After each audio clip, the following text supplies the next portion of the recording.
हमारी पार्टी के जिला के सेक्रेटरी साथी जयेश मियाँ सिंह जी हैं, मजदूरों के नेता हैं। तमाम मेरे नौजवान साथियों,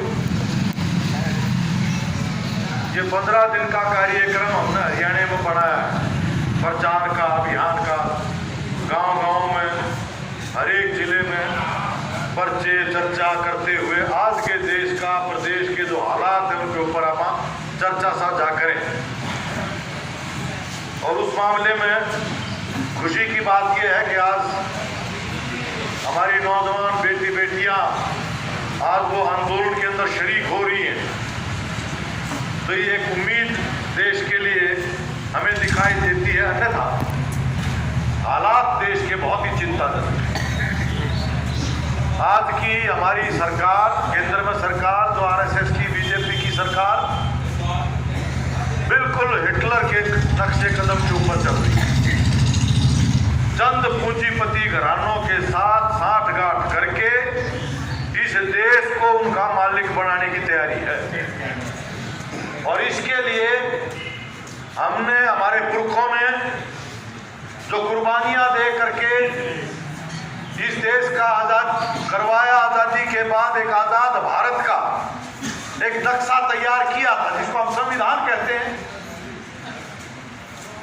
जिसमें यह संकल्प लिया था कि हम भारत के लोग पहली बार कोई राजा नहीं, कोई रानी की कोख दर राजा नहीं पैदा होगा, या इस देश की जनता देश की मालिक बनी। और हमने ऐलान किया कि हम भारत के लोग भारत को एक जनतांत्रिक, धर्मनिरपेक्ष, समाजवादी गणराज्य बनाने का संकल्प लेते हैं। हर किसी को एक बराबरी का, जो भी कुदरत ने जो दिया इस देश में, उसका प्रयोग हमारा संविधान बोलता है इस तरह से किया जाए कि जिसमें अमीर और गरीब की खाई वो बांटी जा सके। जनता के प्रतिनिधि जो चुने जाएंगे वो इस तरह से काम करें जो इन तमाम संसाधनों का प्रबंधन इस प्रकार हो कि आप खाई कम होती जाए। आज इस संविधान को पूरी तरह से रौंदते हुए ये सरकार काम कर रही है।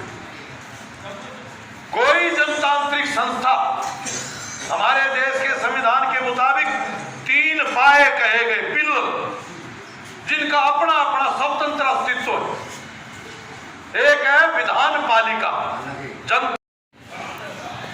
और एक है अपनी न्यायपालिका, जिसकी अपनी स्वतंत्रता है, जो राज्य के ऊपर भी निगाह रखेगी कि जो कानून बनाए हैं वो संविधान सम्मत है कि नहीं है। कोई भी जुल्म ज्यादती किसी तरह की है, कानून के मुताबिक न्याय करने का अधिकार, जिसमें कार्यपालिका का कोई हस्तक्षेप नहीं होगा। चौथा खंभा कहा करते वो था प्रेस का, मीडिया का, प्रचार तंत्र का, जो लोगों के बीच में सूचना दे, जानकारी पहुंचाए, उससे लोग अपना विवेक, अपना दिमाग का इस्तेमाल करके निष्कर्ष निकाल सकें कि हमारी क्या भूमिका बनती है। आज अगर आप देखोगे, कोई संस्था हिंदुस्तान के अंदर उसका कोई स्वतंत्र और निष्पक्ष अस्तित्व खत्म हो चुका है।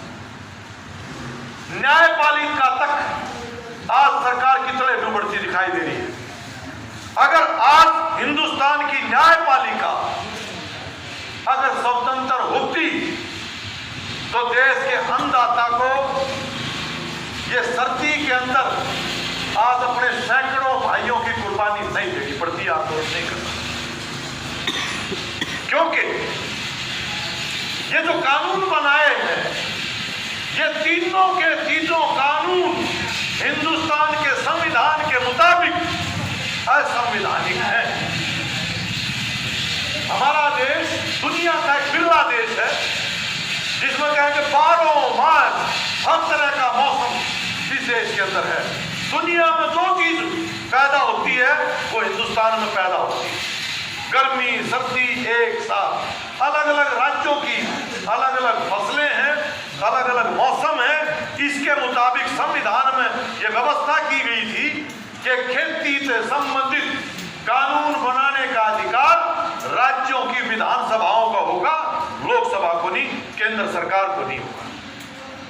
खेती से संबंधित हमारे केंद्र की सरकार को कानून बनाने का अधिकार नहीं है। व्यापार से संबंधित है, व्यापार की व्याख्या करके खेती से संबंधित ये कानून लेकर के आए, पहले अध्यादेश के रूप में और फिर झींगा दसौड़ी बिना बहस के, बिना वोट के। ये भी पहली बार है एक भी सांसद किसी भी बिल पर अगर वोट की मांग करता था तो रूल बुक है, बाकायदा संसद के स्पीकर को वोट करवानी पड़ती थी। सारी संसदीय परंपराएं, नियम, कायदे, कानून सब पाड़ के फेंक दिए और जिन सांसदों ने इसके ऊपर वोट की मांग करी उनको सस्पेंड करके वॉइस वोट से पास कर दिएगा। तो जनतंत्र की तो जड़ पाड़ के दिखा दी। सिर्फ ये कांचड़ी बच गया जनतंत्र का चुनाव, और चुनाव का अपहरण है क्योंकि रपिए छकमा बीजेपी के पास अडानी अंबानी इसके यार दरबारी पूंजीपति जहाज दे रखे, टेलीविजन उनके प्रचार तंत्र घाट बांध रखा। सारे देश में मोदी मोदी का ऐसा गुगा चढ़ाया लोग बोले भाई साहब तो जनता की वोट लेकर के जो अपने आप को खुदा समझ बैठा, आज इसी जनता ने इस मोदी की जितने नकाब थे एक एक करके जो कर प्याज के छिलके उतर जाया करे, आज किसान आंदोलन ने नंगे उघाड़े रूप में यू मोदी आज जो 56 इंची का था, देशभक्ति का ठेकेदार बने था, इसकी आज यू दलाल है अडानी का, अंबानी का, इसका देश में कोई वास्ता नहीं है। यही आंदोलन साफ तौर पर उजागर कर दिया।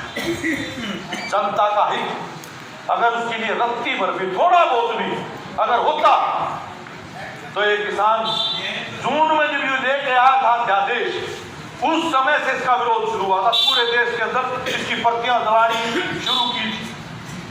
भारत बंद भी किया 20 सितंबर को, 25 सितंबर को, 5 नवंबर को बैठ के बात कर सकता था, सुनी जा सकती। अहंकार इतना था, कोई बातचीत के लिए बुलाया तक नहीं गया। फिर उसके बाद आप लोग रोज सुनते हो क्या क्या किया है।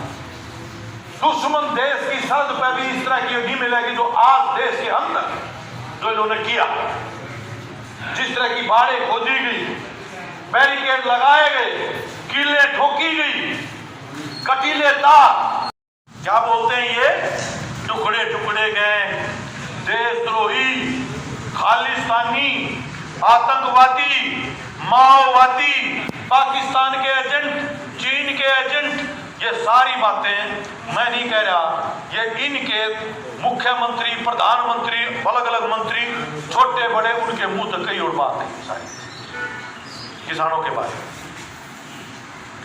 जिसके लिए पहले यूं 14 में राज में आने पहले मगरमच्छी आंसू बहाता था, मेरे देश का अन्नदाता आज आत्महत्या कर रहा है, मुझे मौका दो। घोषणा पत्र में लिखा था कि मैं आऊंगा।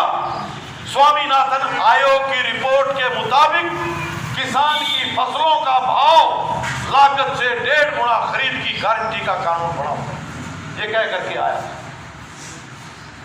ये इनका वादा था।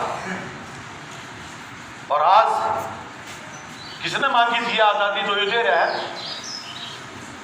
17-18 के अंदर नवंबर के महीने में 2018 में